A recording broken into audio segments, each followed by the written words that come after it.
ꯌꯥꯎꯗ꯭ꯔꯕꯗꯤ ꯏꯁꯤꯡꯗꯨꯅ ꯊꯝꯕꯤꯌꯨ ꯌꯥꯎꯗ꯭ꯔꯕꯗꯤ ꯐꯔꯦꯀꯣ ꯌꯥꯎꯗ꯭ꯔꯗꯤ Mark chapter 2 verses 1 to 5 ꯑꯗꯨ ꯏꯁꯤꯡꯕꯤꯔꯒ ꯊꯝꯕꯤꯌꯨ ꯑꯃꯦꯛꯁꯨꯡ ꯅꯨꯃꯤꯠ ꯈꯔꯒꯤ ꯃꯇꯨꯡꯗ 이붕어나 가파르나움ꯗ ꯑꯃꯨꯛ ꯆꯪꯕꯗ 이붕어 ꯌꯨꯝꯗ ꯂꯩ ꯍꯥꯏꯗꯨꯅ 인ꯅꯔꯥꯏ verse 2다 ꯑꯃꯁꯨꯡ ꯃꯤ ꯑꯁꯨꯛ ꯌꯥꯝꯅ ꯇꯤꯜꯂꯝꯃꯤ ꯃꯗꯨꯗꯤ ꯊꯣꯡꯖꯤꯟ ꯃꯄꯥꯟ ꯐꯥꯎꯕꯗ ꯃꯐꯝ ꯂꯩꯔꯝꯗꯦ 아멘 ꯊꯃꯣꯏ ꯌꯥꯝ ꯁꯣꯏꯀꯣ ꯃꯁꯤ ꯄꯥꯔꯛꯄ ꯃꯇꯝꯗ ꯑꯗꯨꯒ 이붕어는 ꯃꯈꯣꯏꯗ ꯋꯥ ꯉꯥꯡꯊꯣꯛꯂꯝꯃꯤ ꯀꯔꯤ ꯉꯥꯡꯕ꯭ꯔꯥ ꯌꯦꯡꯉꯁꯤ ꯑꯃꯁꯨꯡ ꯃꯤ ꯃꯔꯤꯅ ꯄꯨꯕ ꯅꯥꯀꯜ ꯅꯥꯝꯃ ꯁꯤꯊꯗꯨꯅ ꯅꯥꯕ ꯃꯤ ꯑꯃ 이붕어ꯗ ꯄꯨꯔꯛꯇꯨꯅ ꯂꯥꯛꯏ verse 4 ꯑꯗꯨꯒ ꯃꯈꯣꯏꯅ ꯃꯤꯌꯥꯝꯒꯤ ꯃꯔꯝꯅ 이붕어ꯒꯤ ꯅꯥꯛꯇ ꯄꯨꯔꯛꯄ ꯉꯝꯗ꯭ꯔꯕꯗ 이붕어ꯅ ꯂꯩꯕ ꯌꯨꯝꯊꯛ ꯑꯗꯨ ꯃꯈꯣꯏꯅ ꯁꯤꯗꯣꯛꯇꯨꯅ ꯍꯣꯍꯜꯂꯒ ꯅꯥꯀꯜ ꯅꯥꯝꯃ ꯁꯤꯊꯕ ꯑꯅꯥꯕꯅ ꯍꯤꯞꯂꯤꯕ ꯐꯃꯨꯡ ꯑꯗꯨ ꯊꯥꯗꯔꯦ verse 5 ꯑꯃꯁꯨꯡ ꯖꯤꯁꯨꯅ ꯃꯈꯣꯏꯒꯤ ꯊꯥꯖꯕꯗꯨ ꯀꯔꯤ ꯍꯥꯏ ꯑꯗꯨ 우러두나 나갈 나무 시타바 아두다 하이 자 nangi papsi malu kopire amen asi sordiwani sordhai sime thagati paigumo naki nungsi thozal ni mapana chayol amagi punsi su kudong thiba nang hanbide awa basu lei hanbide nungai ta basu phau hanbide ana ga sing su ei phare hai ba pau mayam phangi thagati paisor maduna maram oirang nasi koi sumai na tin bangam ni ꯑꯗꯨꯒ ꯂꯣꯏꯅꯅꯤ ꯄꯥꯏꯁꯣꯔ ꯍꯧꯖꯤꯛ Imphal Bible college ꯑꯃꯁꯨꯡ ꯑꯩꯈꯣꯏ ꯂꯣꯏꯇꯥꯡ ꯂꯩꯀꯤꯟꯊꯕꯤꯒꯤ ꯕꯥꯞꯇꯤꯁꯇꯔꯁ ꯉꯁꯤꯒꯤ ꯐꯖꯈ꯭ꯔꯕ ꯁꯤꯕꯗꯒꯤ ꯖꯣꯏ ꯇꯧꯕꯤꯈꯤꯕ ꯅꯨꯃꯤꯠ ꯈ꯭ꯔꯤꯁꯇꯦꯟꯁꯤꯡꯒꯤ ꯍꯔꯥꯎꯕ ꯅꯨꯃꯤꯠ ꯑꯁꯤꯗ ꯑꯃꯠꯇ ꯑꯣꯏꯅ ꯄꯨꯟꯅꯅꯕꯒꯤ ꯃꯇꯝ ꯄꯤꯕꯤꯗꯨꯅ ꯄꯥꯏꯁꯣꯔ ꯅꯍꯥꯛꯀꯤ ꯊꯥꯒꯠ ꯏꯁꯩ ꯁꯛꯄ ꯃꯇꯝ ꯅꯍꯥꯛꯀꯤ ꯋꯥꯍꯩꯗ ꯅꯩꯅꯅꯕ ꯃꯇꯝ ꯄꯤꯕꯤꯕꯒꯤꯗꯃꯛꯇ ꯊꯥꯒꯠꯆꯩ ꯅꯅꯥꯏꯗꯤ ꯀꯔꯤꯁꯨ ꯂꯩꯖꯗꯦ ꯏꯄꯥꯅ ꯑꯩꯒꯤ ꯊꯥꯛꯇ ꯉꯥꯡꯕꯤꯌꯨ ꯅꯍꯥꯛꯅ ꯁꯤꯖꯤꯟꯅꯕꯤꯌꯨ तारिब मीसिंगे थमोई नाकों थवाई की ओइहंबी अदुम ngang-thokadaba nanai nupa ihak amasung thamliba sastra ki wai khudingna maring chungna samdongna tapang amnanabagi boro da suikoi da phanghanbi tinliba mayam na sei paigumo lemna atra phudang na changla pawl ba tar basu hamkhiba matamdadi naki thosal naki marang kai ba nungsiba du puraga ikoi isa gi lefamda hamjage paisor Niku keradang aseda athemba dai koi butahan bigun hakchang amdabai chininau singi leirang batar basu awaba koktukuna na kiwai se makoi na tazaba phangsunu atuga angang singi matha su setan na thabak to han bigun paisor angang sing basu na phajin biu hai bisena na koi ki prathana ni jare bukuding makkan bi baji su gi min ni jabani amen han badai sor thagalli matam sibu bibi bale anabagi dama ani subada Singluk asigi yauseba masung singluk asigi ahanlaman aduga chilinaw la thasa kraba mayam gi mathakta college ki mahut sinjaduna ilu lukthajaraga haraujei haibase hanbada thamjani college ki damak kusmayam na haijabada tatpi ganu henne haijabiyu amaga chawkhat minasi ani subasena lakliba tang kunga mathoi April asida chininau khara graduation logo daba mi khara le masida sumaya na saru yazabi haibase mangzauna na college ki on behalf ta tanja se lo jarga barko na se hanjabani tabak le adu ta haida dida egi ichai egi marup ni haibagi wakhallon khanbiraga hairi batang kungama thoi April gi yum kase sa taram gani madun mit adu Idingagi community hall sa mayam lapi na nabagi damakta Krista giming na nauluk na hamzabani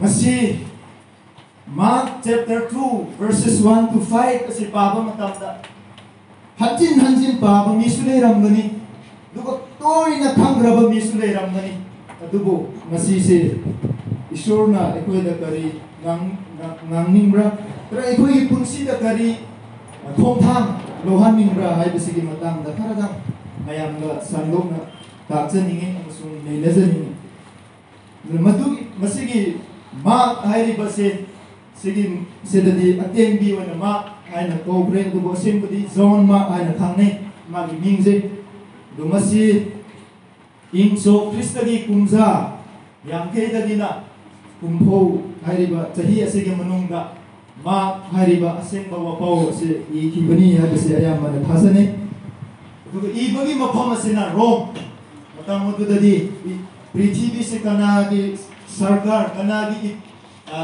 makada leramra ba matamda rom gi sarkar gi makada prithvi se panlam se ko no ubo phangi aduga zone natraga zone ma haina thangnaba nupa asibo kanagi machano haina yekbu matamda bible da mary mayam ne ko koi director gi machano pi ani su base su seret tasu ai mary su ai ne seret tasu natte ko aduna mary mayam le jisu gi mama su mary koi do jisu ko thong noi di ba su mary magdalene koi to hairi ba john ma lari asibu di ribanu pa se gi mama se su mary ha khange hairi banu pi se yam na inak thunba matam dugi jerusalem gi sahara sida yam na inak thunba i ama orami Acts chapter 12 verse 12 para badi hairi banu pi se ko ni nazagani pau sanduk pagi panduk rani thoi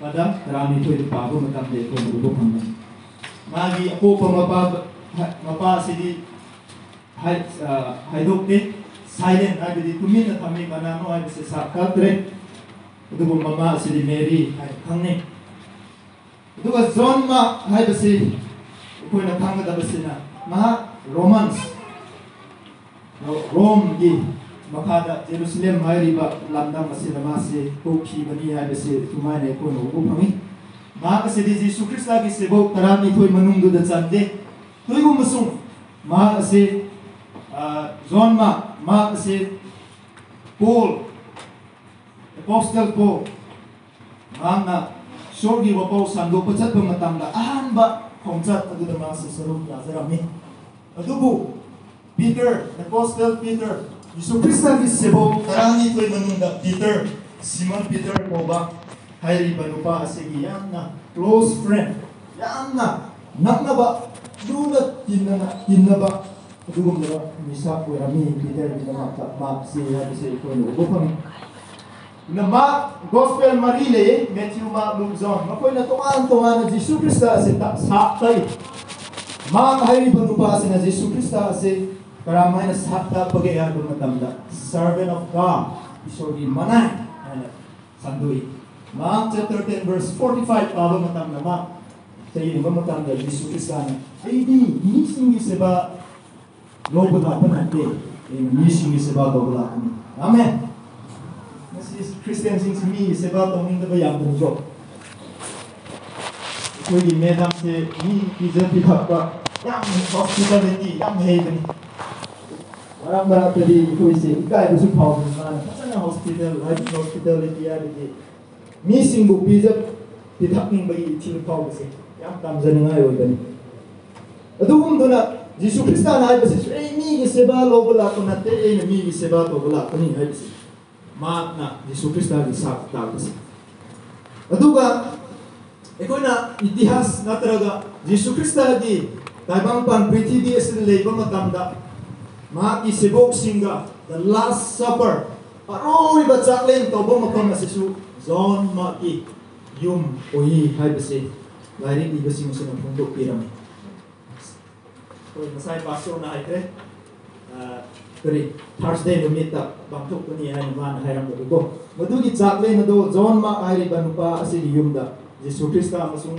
sebok sing na mathak thangba ka aduda muna chakle na se charmi John ma asi to sebok sing si su loi na tungan ba moong da si ta na thinba pang tingba tungan ba moong da loi na si John ma sebok sing sibagi marakta ai degi hai batare amna sathi ba yamna nungai taba thok ma se thodok amada sigi karamane sibre injigo yamna nung sibun John ma namagi Krista gi aphawa wapaw se gi nama tamana kunsi loithi base karamane loithi ga ga matamda Romangi sibai sing asena ngak ase da khori pullaga segon gi gari chinghan laga street aibadi koilas na thaba street adu da chinghan laga massive magi aroiba sor ase tatri bhaba segon gari da chinghan laga mi mayam ase na kumhei gumna yenga kuba puban si Christian ni koisi Christa gi dama matam su kai thok ning de ngasi su Sunday oibagi mi yam ba ni khange jumra Sunday oibagi mi yam ni go Sunday Christian yam an da na crisis yam thok pa ni church Saturday Sunday ji di thok sa da ne Sunday yuk cha lo jinga le ba Christian sing ayam bo do mai lo oi adumo zon ma ka sinadi ma si ba se karino Krista gi da ma aro ito pa ba manga pun la so Jesus Krista ma gi heartbeat do tak chong ba do Jesus Krista gi da ma ta chong ma ne kiron phong da min sawan ga ri de ching ba do ikai ba kari su le da ma si ni Krista gi ma ta amen ini ba maya ma si su ko su ma si da gi ko i pun si se Krista gi da ma ta tuk si 28 April 68 AD hariba yungso asida mahaki CSA mana loisinki masai chapter 1 mahaki chapter 1 paba matam da Jesus Christ ana preach tabang pa asida leiringi da tongan ba anga pathabat to rami sibu hingga dan ba na pang simbu taan ba mit ta simbu uhan ba kong te simbu chaan ba tongan ba kong yang Kristen na to biram Hairi ba Mark chapter 1 verse 35 pada amagi or pra mga dagi patra pamatam da ikoy ubo kang kasi Capernaum hairi ba mapam ase Jesus Christ na mamang da suchat raban sat daga leiram karaban tuman ba missing na Jesus Christ na nga pa to ba mapam tangka natraga zaga ase missing ase na loy na ukra when Jesus Christ na ase verse chapter 2 jangla pamatam da amukkahan na hay biniko masay ko na pabang matamda amukkahan na Jesus Christ na chataga amukkahan la pa matamda Capernaum hari ba mapam masida mukjangman ani suboy na masida changba matamda ikoy no ubopang masi ana ba resra nakal namasiba nupa ase ikoy na thengna se madugi mamangda Capernaum hari ba lamda masi karam hay na libro yengsigo Marang di toy na sabuk pangam na bani na nasisi ma nasisu kara thangom si Capernaum hari ba lamda masisu tadi tarang bani karamay na to bri yengsi Capernaum hari ba lam natraga jaga asisu thai nagi leirap laba sahar amani northwestern shore of the Sea of Galilee hari northwestern hari western hari di USA sibu masay ko western hari ching ko aduna adum side ta leiba Galilee Jesus Christ gi sibok singa toy na nga phaba makom samudra Galilee ko ba makom adudi manak ta leiba adum na harni ay basi ko gopang Capernaum si masi Jesus Christ gi popom Nazareth gi chatta matamda thong na chatta matamda numit mari 4 days it took 4 days to reach the place called Capernaum ko numit mari changi hai almost 40 to 50 kilometer. I believe kuntra the nipu yang ke asimuk se kilometer se oirami hai. Aduna it took 4 days to travel. Go. Numit mari change madu mafam du yong na bagi na mata madu da aeroplane leke bus leke go. Jahaz pa lebra leke ba khangde. Thong na chatam du ki mati ko aram na. Aduna madulay hingli ba missing kasi kanana kwai tagi maru ni kumbra ba matamda Zeus ki missing kasi ayang ba lerami ko madula dugo makoy gi sinpom ngasi ko dito tuwan na sinpom na karana nung takpa dayaw karana logo ba karana hingol ko iba karana pastor karana missionary o ko dugo matamado da mi mayanggi oy na makoy gi sinpom asidi hingnapom asidi nga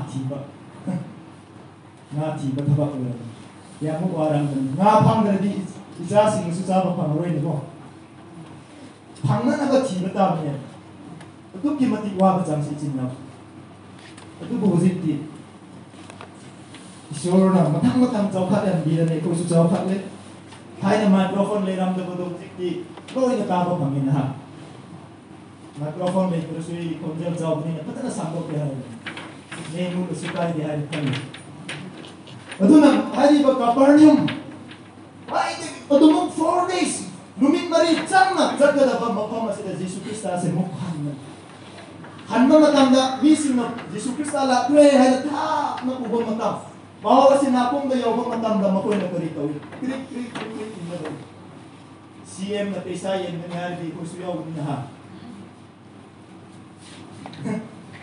kana na sang mang thabos ko na ko sa to ibay sina pero holo momom yan nangyari di kana sa to ito gini sa gini ato kung muni matam mo to na Jesus Christ na lapo tabo matam na sumising ato krik na ba na niyaman bagi karito ay ba ana ba tugi magi muruk marigo na pa ile ta bagi tungan ba teknologi ay tare kasi kang gilom dati dito teknologi puto ba Jesus Christ gi mana yo na ba na kudi ti maru ay bisoy na sama siko ready do se na pong do siko pero di sama na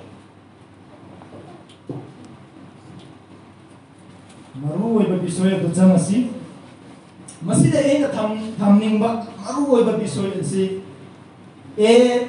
ABC para pamatamda ABC ahum suba alphabet ahum subagi may adudagi lotok niya 4C to C mari ama si C ahum suba si C mari suba si C 4C hari balai text adit asida di 4C in ubo paminam matang ni nasi number 1 makoy na ba C labor si karino o ano matamda compassion English na sympathy ko in other words sympathy ato palonda di sympathy ay si pone na talaga pity ay si pone compassion ba ikoy na makoy na text si baba matanda miyoy marina labor gun ba si number 1 si compassion nungsiba sila yun.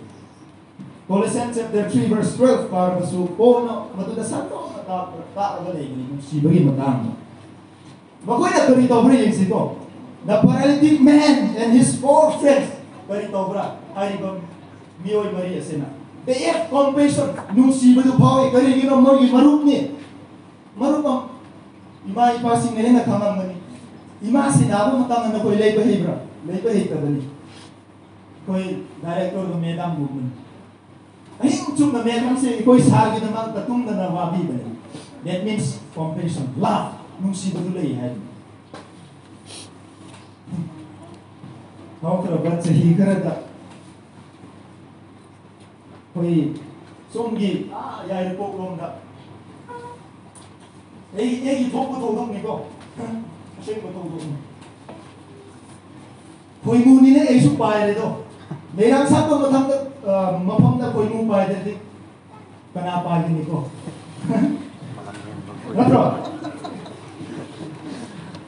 नुमित ले नत्रा का करी कुंडो रे नत्रा का करी नहीं मैं हम नहीं ना नहीं साथ तो मफम ना कोई मुंह पाए थे कना पाए नहीं पाए तो ताप नहीं कोई मुंह नहीं हाँ जा ima sing khoi mu na paira ga ngasi thengna bane ba mama mapa oibagi star do ka bane ba pakhang oi bane na pakhang sigi khamang ki ima ipa sing di khamang mu aduna nungsiba se kya bi mati maru oi ga hai se madu da ubokam khoi mu ni na paire do tamgi le ko Kamgi le ko da paira bani na mi makoy gi wakal didi nang na haw ni do nang kamgi ni do le sabi da krik tapos nung sina gono mana cingmi da lera na metegi isakto mang pangan ga ha min haji Yesu kan manu Yesu kaide nang na nung sira di are I got team in 2014 the Madi Umpan. Anang anis lere ne. Nungai ko pau ko ay dumat tadi. 2014 na yung palamadi loitang lekin tabi sila wala mo sa tangam dito siya. Yo parak paira ka kanano tang humang to ga sa project si kanano medang kamni si kanano ay sa tangam mo. Usa di gram si kalito ke karisin tong kaya ni sa tangam mo. Marami isor na tang itinnaw sa. Isor mo na pata nung siba tama ba? Isor mo na ikoy gitasa ba igin ikoy nung siba ikoy gi leindari ba Maria sa pasa na tata na may rabadi. Ay dong ay besu hatta ba isor na sibide ha besu ay na magudali para kan dali. Ado na ngasay ha di ba magi maruga to nako matam na mi oy Maria sa besu karitaw tumin na pangde tumin na tsate karitaw sila karihon na sila. Every hour, every minute, every second, kung saan ko din, minute ko din, second ko din, makoy muruk ko din na magtawakal ko ulit. Compassion, lucy ko din. Pangning ba yung itil ko paway ba? Pangning ba kaya kasi senare pangning hardi nasa pangning ko man yan, matsinti yung malan, pining na yung sulera. Ato, hari ba maruk kasi hindi, makoy su macam su leram ba yan. Kuding mak kay ko ga magi muruk kasi ana ba se pana na bagi na makta mo yung matam kay ko kasi ikoy na tubo ko. Nung sibo ko kasi ikoy ubo pang itinawsa. Luke chapter 10 verses 25 to 37 pabang matamda apaba Samaritan. The good Samaritan ikoy na ubo pang. Ya imati para lay no ay ba matamda. The good Samaritan ay dilore. Kristiyan ikoy ipon sila. Mamang dayay di kules ka, leiringay matanda. Uzasing na Samaritan box ay tsao na kolbit simuk tsao na tamam mo. Maduda, na bigo daw ming adu kaptang ming iraga hagada daw. Adu ba tama suga matamda uzasing na check tawraga ming do check tawraga mama gilay pom da yaw daw. Pakang may sabi pa kalay bom pom na ya dedo. Samaritan box to very old grabra to laugh box to ito laugh letter box to ito nung si hapong gi Samaritan box orang din uzasing na matang check ora ko matanda pakang mamasena directly di nung si di hay ko mamda nila Samaritan box to gi tanzalo mabanda di natalo bi maning thaba aduda manung da yaw badi karino nung sibagi chithi nupi dugi warden odo na yengba matam da pha hamba matam da icha nupi ni dum hayo last day icha nupi de pi ora mini sathi da da de ni icha nupi ni ara da pi ora mini aduna Samaritan the good Samaritan si yengba matam de chinnaw matang nila kana sa kana yenggigit adubo kani su nata ba Samaritan ni ga sok na samna ba yaga ba han na yengba mi aduna pasa yenggi ba matamda ana bu su pati niyo de su bor phang man yan thaji bor phangning labadi chinnaw sing inli ba mayam nasi ko yung si ba hinda han si ha si hajan 1 Peter chapter 3 verse 8 di mamatam na kari upang have compassion one another love as your brethren amala nung sina na itutulo na koy saktaw udlo nisik na koy udlo ay nangon dali tamza sanu isay na sakwa ni poka di tamza nga kari sulit na niyayang ko siya kasap ko diyang mga dumi ko. Kung ako ko diyang buhul. Ito na, 1 Peter chapter 3 verse 8 na pa, kung nakamda chininaw. Christian, pasa ba iko'y duty, iko'y togo na ba, taba kasi di ka rin ako, ay ba matamdam? Ang maga-maga, nung sina na hingin na ba? Then, ang maga-maga, iko'y si, itininaw ni Krista da Maria, ang matanihay kasi iko'y nung matam ko din, kumja ko din, una ka tabani. Ay kasi, masay Nioi mari makoi di maruk nabo du dai koi na kamja ba ko. Pero sininaw sing masidagi ikoi compassion, love one another as a brethren. Ikoi amaga maganung sinasi karam hai na isininaw ni ay na kansigo. Yam yai ko. Yadra supay. Yes ba ko. Ngamla ba dihin na pay. Ani suba si ahan mo to lore ko. Ani suba si kanina drama ko lipon sila. Commitment. Ihok pa. Katok pa. Talaga dedication. Katok pa. Christian, o ba lipon sininaw sing. Mga iba natin ko. Katok pa yaw drama. Ngasi nataraga hujik kanse ni ayam basina kadai da lupi ada matang materialistic prosperity. Karamay na Christian winning gra ada matang da. Eko ni lambi kul eko isari kul ni chapal lambi da. Eko ni kabui kul amane chini ko na. Boy na hay na se karino apo evangelist missionary la pa usan de. Boy na se okay pare. Eko Christian oye. Pare si dari pau bagi tolok hiu sini. Yung susabi. Tolok sumarang kanya hiu di eko Christian oye. Christian ayam basina soy basi karino. We depend on materialistic. Ito na marang oraga eko soy ham. Prosperity. Jadi nausing ena hasing masidi. Christian natara Jisu itungin masidi. Doesn't depend on prosperity. Akun ba chokok ni ay balite. The thing karino nungi artha karino ay bamatanda. Ekoi na lomba na ida na mekong da tago da basuru lomba na ida na sana na leiting ga leiba isor thagat laga. Awa ba leita ba nungai ba mapang na pik thana ba mapang du da leina na bagin ma Christian no.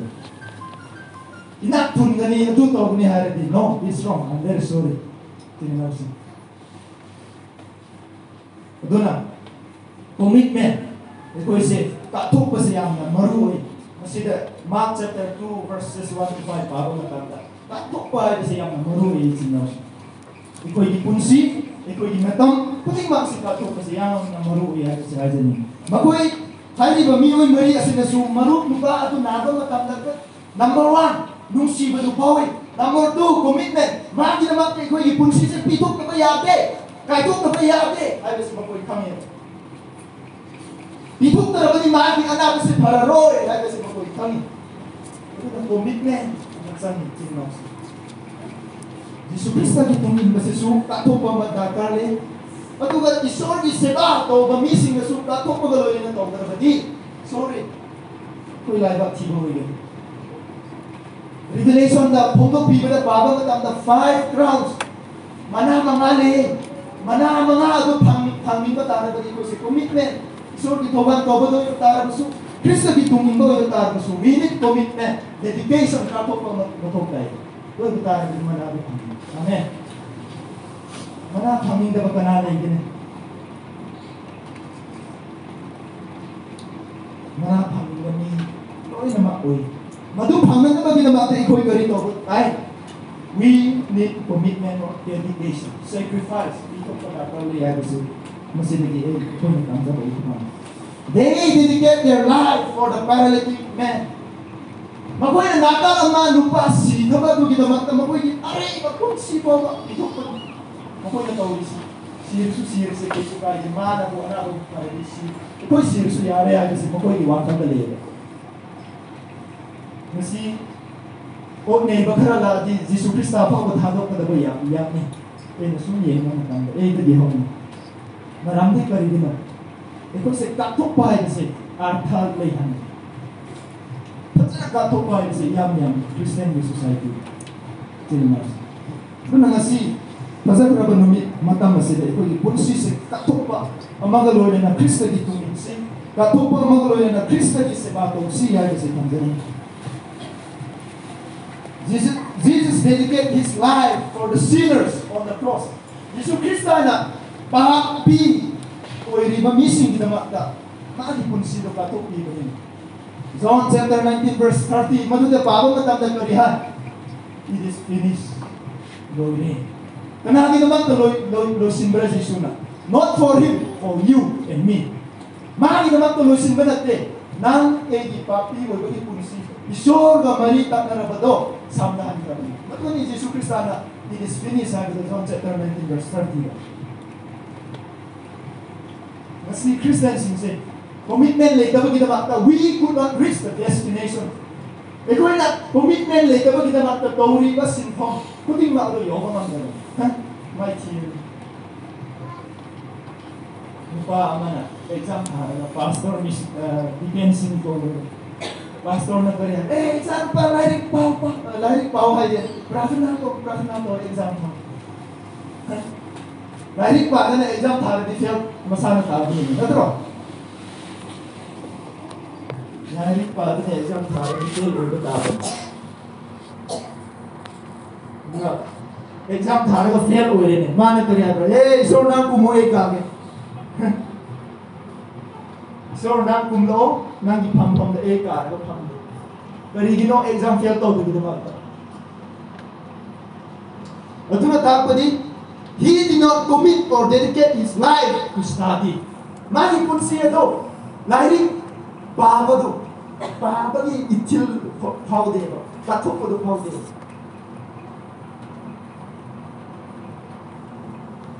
Zaidi nupa si masuli yang matamda. Yesus Kristus ni consider yang lapa matam Yesus.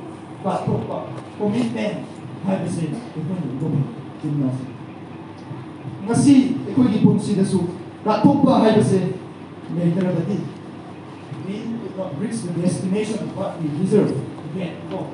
Ikut nak yoga ni hai su yoga ngap dapat. Yoga dapat di mana patu yoga dapat. Jadi you know patopa tu lagi. Awak apa dah su?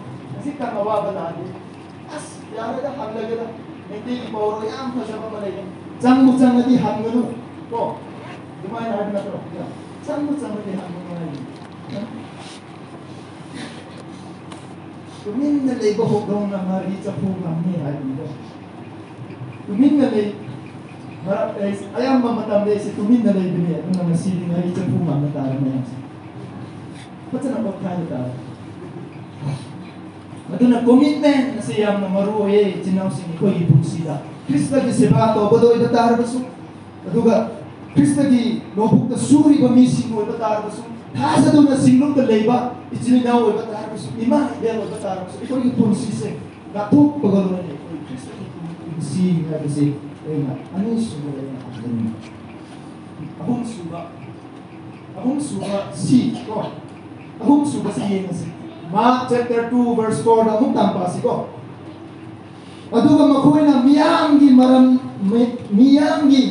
maram na ibungogi nakta pura pa ngam darabada karito bring se. Ibungo na leba yung takadu makoy na sidok tuna o halaga nakal namasika ba ana ba kitli ba kamu hadare.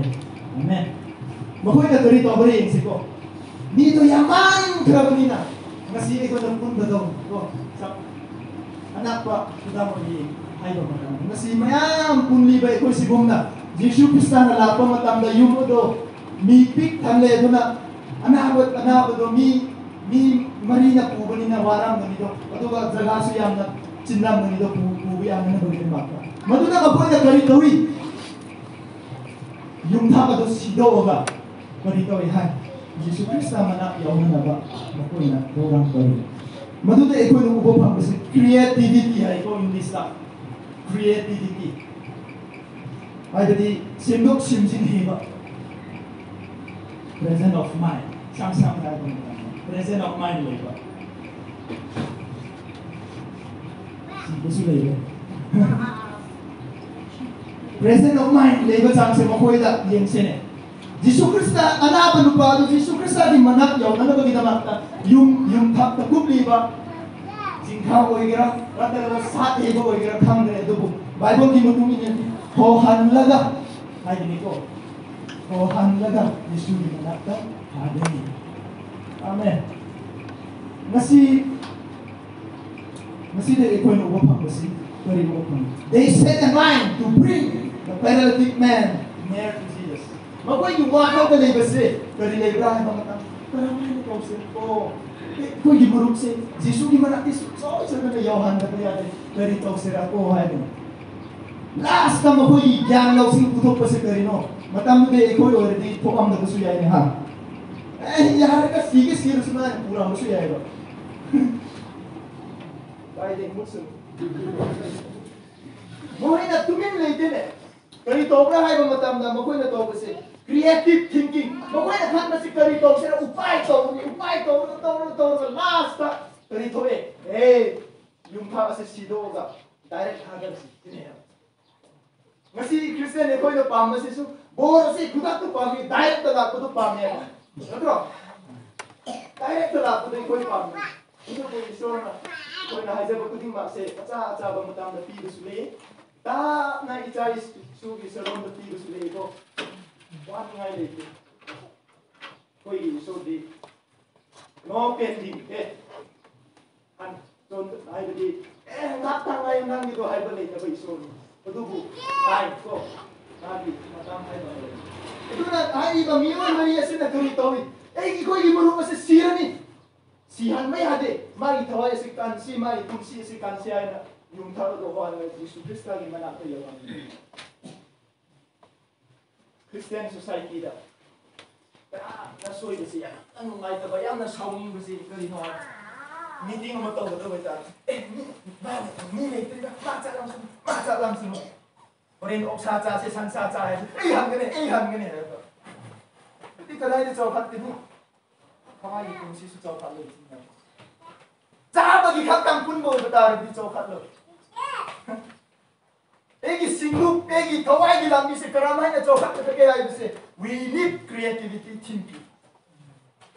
Apaba wakalon kanba, uthok pa ngamba missing o gada ba. Yesu Krista na ikoi da isur na happy, isur na ikoi nioi ba da GB happy ba se unlimited GB ni. Nioi ba da same ba di unlimited GB ni, limited GB ni. Sorry. 12 GB, 16 GB, 120 GB ha buan. Isur na ikoi da hapchin di ba GB se di unlimited ni jingrao si unlimited ni apa makan na basu pibi hatta makan na basu pibi iko ni season na kahito bayan apa ba de season na bawa kasi yam da bani ko de gi ho na uji pam na suka na ka aslo sin la di ko an kala musul hirang ni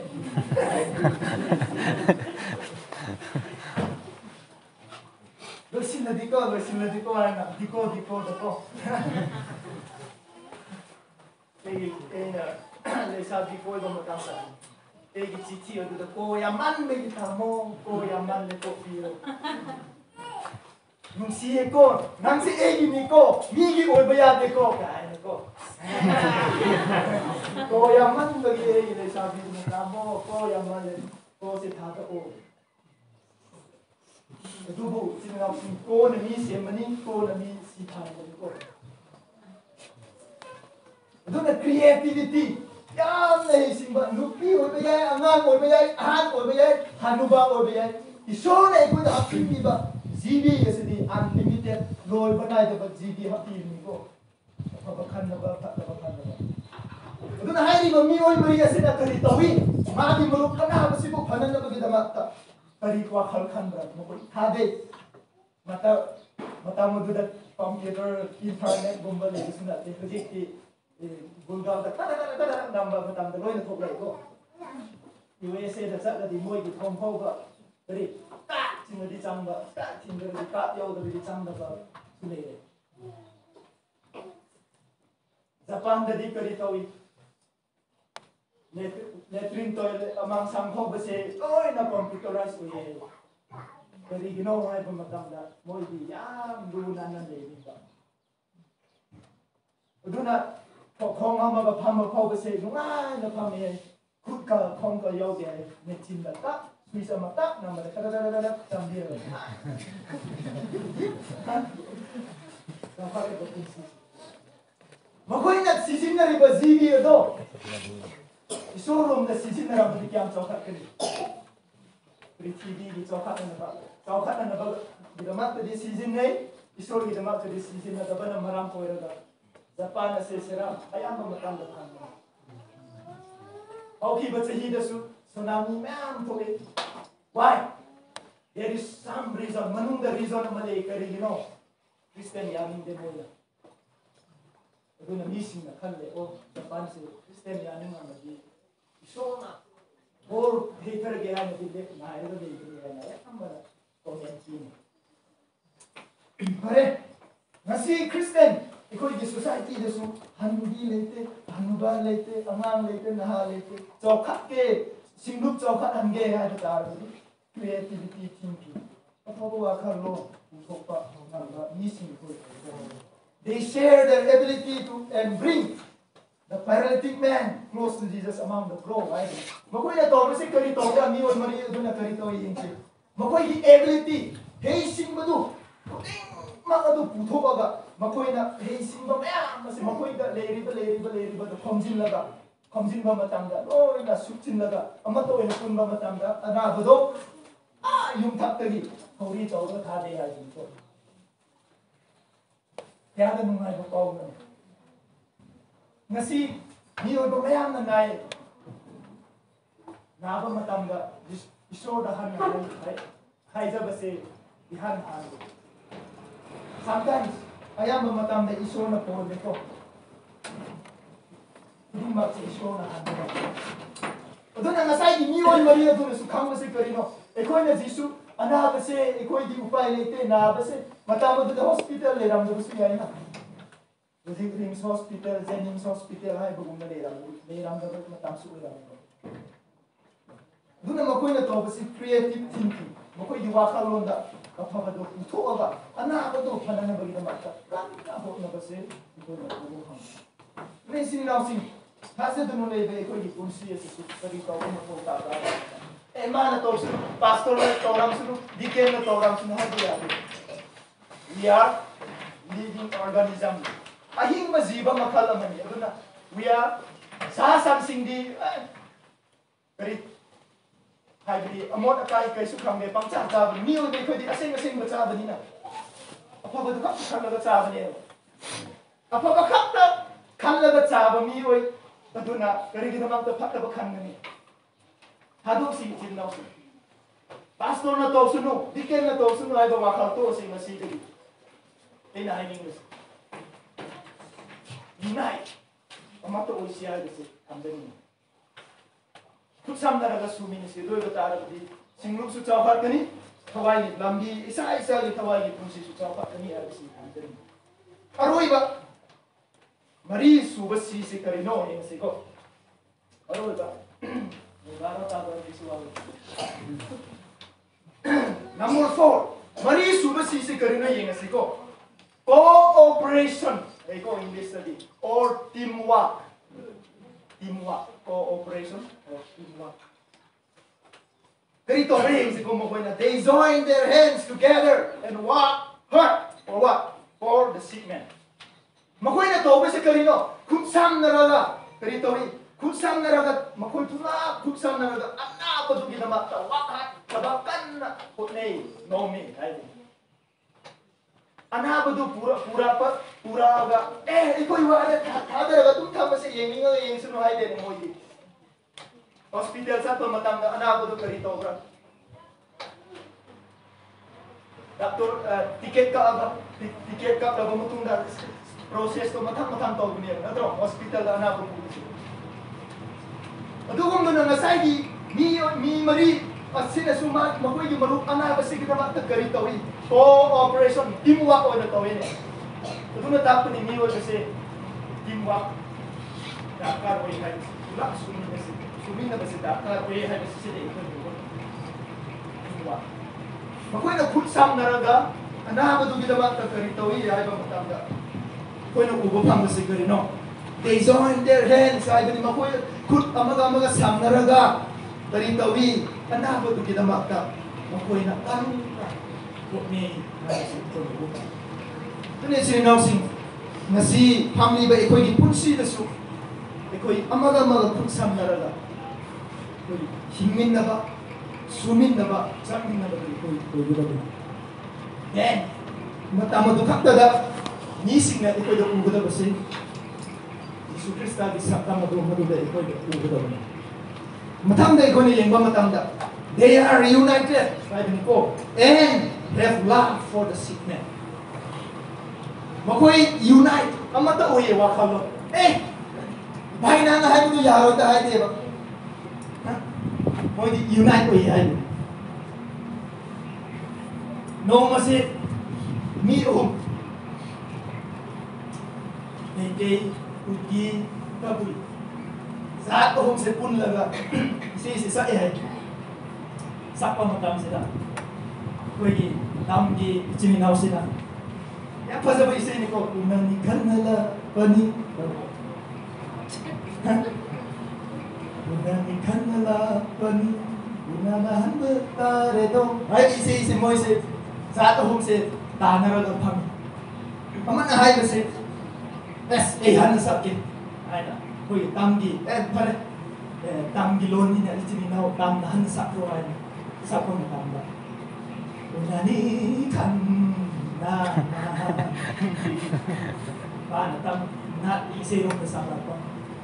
Masira koy sino kung inupa na Tao nang suhin malada. Ito tamo isok na sakra daw isiro na. Ito may nanoy di sa ki pagser di isiro sa. Yate sinero pasa mo. Hindi anido na. Pare tao nang sakra. Mana sapa matanda. Unani kana la kani. Unabahan na pare. Kaboy dunas. Ito na dudiyade na. Tayo din. Kasi ba isendo na sa saya. Koy romin kaboy bizat represent ako dito pala. Mana talaga. Unani kana la pa ni ko na lang ba. Ano sa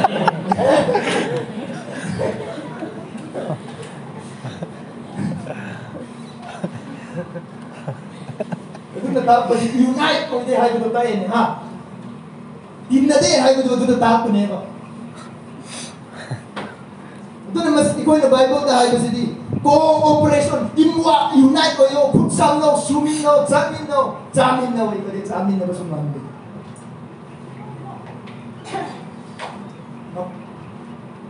May passing po, hindi ka na rin ni jamin na ba di dahil. Ima sigo, ang nawangang kan man. Iba ni si tumin laygan ba yung dasuk ne yung tiyaga. Ima sige ngang basing. Nung pa na masin maming kariton bibra era. Lebak manung da leba. Siba makata malay. Koma kan na ako yan na. Oh, malay. Madugi ming madong pamilya.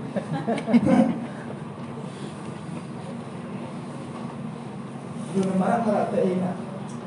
Ima dahay basi. Ima, nakasiwang naman bagay dayang sukang kare. Kara di. Tumin na lang sukang kare. Pasi ni tumin na lang. Mina pire tsare. Doon na tao pa di. Unite dahay basi. Watle dahay basi. Family isagi mong gasu. Tapning gawa nila. Doon na isininaw sing Christian iko ipunsili. To unite together and to finish the work. Kung naraga sumin naraga iso na bibiri ba ko di yatang ado pantumo yomin na kasi ko yung ito. As Christian na magipun sila sinawsing. Iko na unite. Kung na natsata ba matamda kayo tawi we fall. For all those united we stand, divided we fall. Ulap na minawala di. Kung nalepin. Tayo na ba matanda? Ito, buwi. Sinanaw sing, mahigal sing, marunong pang sing. Ngasi, ito ipun siya sila. Hoki mo matanda, ito na kung saan karagat sa pangamda ba layrambo, ito tarapati. Ngasi mi oy Maria sila. Anapa to kita magkakatira ka tungan, pusok po si Bumay, sinaw sing. Ito, pero ako daw no, amaga sinasay, compassion. Amaga commitment. Katung pagaloy na iko'y Krista ginamak na himin na siya. Aduga, creativity. Ang papawakal kan si mana to ni, mana to suno. Hay ba wakal si tadok si. Yaw na ba ni taba kasi mapumparo ya bagi wakal lo na to si sinaw sa siga ni. Aduga, iko'y kutsam na raga. Isor di to kanto boy batara basu. Kuting maktoy batara basu. Singluk chawkat na ba. ꯊꯋꯥꯏꯔꯣꯝꯗ ꯆꯥꯎꯈꯠꯅꯅꯕꯒꯤꯗꯃꯛꯇ ꯑꯩꯈꯣꯏ ꯈꯨꯠꯁꯝꯅꯔꯒ ꯑꯩꯈꯣꯏ ꯍꯤꯡꯃꯤꯟꯅꯁꯤ ꯍꯥꯏꯕꯁꯤ ꯃꯌꯥꯝꯒꯤ ꯃꯐꯝꯗ ꯊꯝꯖꯅꯤꯡꯉꯤ ꯇꯥꯈ꯭ꯔꯕ ꯃꯌꯥꯝꯒꯤ ꯃꯊꯛꯇ ꯏꯁꯣꯔꯅ ꯕꯣꯔ ꯄꯤꯕꯤꯕ ꯑꯣꯏꯁꯅꯨ ꯏꯁꯣꯔꯗ ꯉꯥꯛꯇꯪ ꯆꯪꯖꯅꯤꯡꯉꯁꯤ ꯃꯤꯠ ꯑꯣꯏꯁꯤꯟꯁꯤ ꯏꯆꯤꯟ ꯏꯅꯥꯎꯁꯤꯡ ꯏꯁꯣꯔꯅ ꯄꯤꯕꯤꯕ ꯃꯇꯝ ꯑꯁꯤ ꯌꯥꯝꯅ ꯇꯦꯜꯂꯤ ꯇꯦꯟꯈ꯭ꯔꯕ ꯄꯨꯟꯁꯤ ꯑꯁꯤ ꯑꯩꯈꯣꯏꯒꯤ ꯄꯨꯟꯁꯤ ꯑꯁꯤꯗ ꯀꯥꯞꯊꯣꯛꯄ ꯅꯨꯡꯁꯤꯕ ꯋꯥꯠꯂꯛꯄ ꯃꯇꯝꯗ ꯏꯃꯨꯡꯗꯁꯨ ꯁꯣꯁꯥꯏꯇꯤꯗꯁꯨ ꯑꯗꯨꯒ ꯏꯇꯩ ꯏꯅꯥꯎꯒꯤ ꯃꯔꯛꯇꯁꯨ ꯏꯆꯤꯜ ꯏꯅꯥꯎꯒꯤ ꯃꯔꯛꯇꯁꯨ ꯌꯥꯝꯅ ꯋꯥꯠꯄꯅꯤ ꯏꯆꯤꯜ ꯏꯅꯥꯎꯁꯤꯡ ꯃꯁꯤ ꯋꯥꯈꯜ ꯈꯟꯁꯤ ꯃꯤꯑꯣꯏ ꯃꯔꯤ ꯑꯁꯤꯅ ꯃꯔꯨꯞ ꯑꯗꯨꯒꯤꯗꯃꯛꯇ ꯈꯜꯂꯒ ꯀꯟꯅ ꯍꯣꯠꯅꯕꯅ ꯃꯔꯝ ꯑꯣꯏꯔꯒ ꯖꯤꯁꯨ ꯈ꯭ꯔꯤꯁꯇꯅ ꯏꯈꯤꯕ ꯑꯔꯣꯏꯕꯒꯤ ꯅꯨꯡꯉꯥꯏꯕ ꯄꯥꯎ ꯑꯗꯨꯗꯤ ꯑꯣ ꯏꯆꯥꯅꯨꯄꯥ ꯅꯪꯒꯤ ꯄꯥꯛ ꯑꯩꯅ ꯀꯣꯛꯄꯤꯈ꯭ꯔꯕꯅꯤ ꯍꯧꯖꯤꯛꯇꯤ ꯍꯧꯒꯠꯂꯒ ꯆꯠꯂꯣ ꯍꯜꯂꯦꯂꯨꯌꯥ ꯑꯃꯦꯟ ꯑꯗꯨꯗ ꯃꯥꯒꯤ ꯑꯅꯥꯕꯗ ꯐꯈꯤꯕꯅꯤ ꯏꯆꯤꯜ ꯏꯅꯥꯎꯁꯤꯡ ꯉꯁꯤ ꯑꯩꯈꯣꯏ ꯑꯃꯠꯇ ꯑꯣꯏꯕ ꯉꯝꯗꯕꯒꯤ ꯋꯥꯈꯜ ꯊꯥꯗꯣꯛꯁꯤ ꯑꯗꯨꯒ ꯃꯥꯅ ꯁꯨꯁꯅꯨ ꯃꯥꯅ ꯇꯧꯁꯅꯨ ꯍꯥꯏꯕ ꯋꯥꯈꯜꯁꯨ ꯊꯥꯗꯣꯛꯁꯤ ꯏꯆꯤꯜ ꯏꯅꯥꯎꯁꯤꯡ ꯉꯁꯤꯗꯤ ꯈꯨꯠ ꯁꯝꯅꯔꯒ ꯍꯤꯡꯕ ꯁꯤꯡꯂꯨꯞ ꯑꯗꯨ ꯑꯣꯏꯁꯤ ꯉꯁꯤꯗꯤ ꯏꯁꯣꯔꯗ ꯅꯛꯁꯤꯜꯂꯒ ꯑꯩꯈꯣꯏꯒꯤ ꯊꯋꯥꯏꯒꯤ ꯄꯨꯟꯁꯤꯁꯦ ꯑꯃꯒ ꯑꯃꯒ ꯊꯧꯒꯠꯃꯤꯟꯅꯔꯒ ꯀꯥꯞꯊꯣꯛꯄꯒ ꯂꯣꯏꯅꯅ ꯑꯩꯈꯣꯏ ꯆꯥꯎꯈꯠꯃꯤꯟꯅꯒꯗꯕꯅꯤ ꯍꯥꯏꯕꯒꯤ ꯋꯥꯈꯜ ꯑꯁꯤ ꯑꯩꯈꯣꯏ ꯉꯁꯤꯗꯒꯤ ꯊꯝꯁꯤ ꯊꯥꯒꯠꯆꯩ ꯏꯄꯥ ꯏꯁꯣꯔ ꯅꯍꯥꯛꯀꯤ ꯅꯨꯡꯁꯤꯕꯁꯤꯗꯤ ꯑꯁꯨꯛꯀꯤ ꯃꯇꯤꯛ ꯑꯉꯛꯄꯅꯤ ꯅꯍꯥꯛꯀꯤ ꯅꯨꯡꯁꯤꯕꯗꯨꯅ ꯑꯩꯈꯣꯏꯕꯨ ꯀꯟꯕꯤꯕꯅꯤ ꯅꯆꯥꯅꯅꯥꯏ ꯁꯛꯅ ꯑꯩꯈꯣꯏꯕꯨ ꯀꯧꯕꯤꯕꯅꯤ ꯊꯥꯒꯠꯆꯩ ꯉꯁꯤ ꯃꯍꯥꯛ ꯄꯥꯟꯗꯨꯞ ꯑꯅꯤ ꯑꯃꯗꯒꯤꯅ 5 ꯐꯥꯎ ꯑꯁꯤꯒꯤ ꯃꯅꯨꯡꯗ ꯏꯄꯥꯅ ꯑꯩꯈꯣꯏꯒꯤ ꯄꯨꯟꯁꯤꯗ ꯇꯥꯛꯄꯤꯕ ꯃꯌꯥꯝ ꯑꯁꯤꯒꯤꯗꯃꯛꯇꯁꯨ ꯊꯥꯒꯠꯆꯩ ꯑꯩꯈꯣꯏꯒꯤ ꯄꯨꯟꯁꯤ ꯑꯁꯤ ꯍꯧꯖꯤꯛꯇꯒꯤ ꯍꯧꯅ ꯏꯄꯥ ꯏꯕꯨꯡꯉꯣ ꯅꯍꯥꯛꯀꯤꯗꯃꯛꯇ ꯃꯇꯣꯟꯂꯣꯝꯗ ꯑꯩꯈꯣꯏ ꯍꯤꯡꯕ ꯉꯝꯖꯕ ꯑꯣꯏꯖꯒꯦ ꯅꯍꯥꯛꯄꯨ ꯈꯪꯅ ꯀꯤꯅ ꯏꯄꯥ ꯏꯁꯣꯔ ꯑꯩꯈꯣꯏꯒꯤ ꯄꯨꯟꯁꯤꯁꯦ ꯆꯠꯆꯒꯦ ꯑꯩꯈꯣ ꯑꯁꯤ ꯅꯍꯥꯛꯄꯨ ꯊꯥꯖꯈ꯭ꯔꯕ ꯃꯤꯁꯤꯡ ꯑꯁꯤꯗꯤ ꯑꯃꯠꯇ ꯑꯣꯏꯕꯒꯤ ꯋꯥꯈꯜ ꯂꯩꯒꯗꯕꯅꯤ ꯅꯨꯡꯁꯤꯅꯕꯒꯤ ꯒꯨꯟ ꯑꯁꯤ ꯆꯠꯀꯗꯕꯅꯤ ꯍꯥꯏꯕꯒꯤ ꯋꯥꯈꯜꯂꯣꯟꯁꯨ ꯃꯃꯥꯡꯉꯩꯒꯤ ꯄꯨꯟꯁꯤꯗ ꯐꯥꯎꯔꯝꯗꯕ ꯑꯣꯏꯕ ꯇꯥꯔꯕꯁꯨ ꯏꯄꯥ ꯏꯁꯣꯔ ꯍꯧꯖꯤꯛꯀꯤ ꯄꯨꯡꯆꯥ ꯑꯁꯤꯗ ꯑꯩꯈꯣꯏꯕꯨ ꯐꯥꯎꯍꯟꯕꯤꯌꯨ ꯍꯧꯖꯤꯛꯇꯒꯤ ꯅꯨꯡꯁꯤ ꯆꯥꯟꯅꯅ ꯈꯨꯠ ꯁꯝꯅꯔꯒ ꯑꯩꯈꯣꯏ ꯍꯤꯡꯃꯤꯟꯅꯕꯗꯨ ꯑꯩꯈꯣꯏ ꯑꯣꯏꯖꯒꯦ ꯊꯥꯒꯠꯆꯩ ꯈꯨꯗꯤꯡꯃꯛꯀꯤꯗꯃꯛꯇ ꯍꯧꯕꯗꯒꯤ ꯂꯣꯏꯕ ꯐꯥꯎꯕ ꯏꯄꯥ ꯏꯁꯣꯔꯅ ꯑꯩꯈꯣꯏꯕꯨ ꯄꯥꯎꯈꯨꯝ ꯄ꯭ꯔꯥꯊꯅꯥꯒꯤ ꯄꯥꯎꯈꯨꯝ ꯄꯤꯕꯤꯕꯒꯤꯗꯃꯛꯇꯁꯨ ꯊꯥꯒꯠꯆꯩ ꯇꯥꯔꯤꯕ ꯃꯤꯁꯤꯡꯒꯤ ꯄꯨꯟꯁꯤꯗꯁꯨ ꯅꯍꯥꯛ ꯍꯦꯟꯅ ꯍꯦꯟꯅ ꯕꯣꯔ ꯄꯤꯕꯤꯌꯨ ꯉꯥꯡꯊꯣꯛꯂꯤꯕ ꯈꯨꯗꯤꯡꯃꯛꯇꯁꯨ ꯅꯍꯥꯛꯅ ꯕꯣꯔ ꯄꯤꯕꯤꯗꯨꯅ ꯏꯄꯥ ꯏꯁꯣꯔ ꯂꯥꯛꯀꯗꯕ ꯃꯇꯝ ꯄꯨꯟꯁꯤꯗ ꯑꯁꯨꯝ ꯍꯥꯏꯅ ꯑꯃꯨꯛ ꯍꯟꯅ ꯅꯍꯥꯛꯀꯤ ꯋꯥꯍꯩꯗ ꯑꯃꯒ ꯊꯣꯡꯉꯠꯃꯤꯟꯅꯕꯒꯤ ꯇꯥꯟꯖꯥ ꯐꯪꯕꯗꯤ ꯐꯥꯎꯕ ꯀꯅꯥ ꯑꯃꯠꯇꯒꯤ ꯃꯊꯛꯇ ꯑꯋꯥꯕ ꯇꯥꯍꯟꯕꯤꯒꯅꯨ ꯈꯨꯗꯣꯡꯊꯤꯕ ꯂꯩꯍꯟꯕꯤꯒꯅꯨ ꯁꯨꯔꯤꯕ ꯅꯣꯝꯂꯤꯕ ꯆꯠꯆꯔꯤꯕ ꯊꯕꯛ ꯏꯪꯈꯥꯡ ꯈꯨꯗꯤꯡꯃꯛꯇꯁꯨ ꯃꯥꯏ ꯄꯥꯛꯄ ꯑꯣꯏꯍꯟꯕꯤꯌꯨ ꯑꯗꯨꯒ ꯑꯅꯥꯕ ꯃꯤ ꯂꯩꯕ ꯇꯥꯔꯕꯁꯨ ꯉꯁꯤ ꯑꯅꯥꯕ ꯅꯨꯄꯥꯅ ꯐꯕꯒꯨꯝꯅ ꯉꯁꯤ ꯅꯥꯔꯒ ꯂꯩꯕ ꯃꯤꯁꯤꯡ ꯂꯩꯕ ꯇꯥꯔꯕꯁꯨ ꯍꯧꯖꯤꯛꯀꯤ ꯃꯤꯀꯨꯞ ꯑꯁꯤꯗ ꯏꯄꯥ ꯏꯁꯣꯔ ꯖꯤꯁꯨ ꯈ꯭ꯔꯤꯁꯇꯒꯤ ꯃꯤꯡꯗ ꯁꯣꯛꯄꯤꯗꯨꯅ ꯐꯍꯟꯕꯤꯕ ꯑꯣꯏꯁꯅꯨ ꯈꯨꯗꯤꯡꯃꯛ ꯀꯟꯕꯤꯕ ꯖꯤꯁꯨꯒꯤ ꯃꯤꯡꯗ ꯅꯤꯖꯕꯅꯤ ꯑꯃꯦꯟ ꯑꯃꯦꯟ